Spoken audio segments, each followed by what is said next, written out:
Start से ही आपने एक अपने टारगेट पर काम करना है, उस पर फोकस करना है और आपने स्ट्रगल बहुत ज़्यादा करनी है।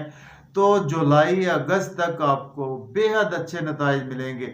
सैटर्न कहता है कि आप मेहनत करें और आपको बेइंतहा नताइज मिलेंगे और आपका ये 2024 बहुत ही अच्छा गुजर जाएगा अगर आप एक दो काम कर लें। सबसे पहले आपने ऐसा काम करना है कि सुबह जो भी आपके यहाँ कूड़ा उठाने वाले आते हैं उनको कुछ ना कुछ पैसे दें और आपने डबल रोटी या के रोटी लेकर उसको दूध में भिगोकर डॉग को फीड करवाएं या फिर आप कोशिश करें कि बिल्लियों को ये फीड करवाएं। तो आपके लिए ये 2024 बहुत अच्छा गुजर जाएगा और इसके साथ आपको अगर कोई आपके लिए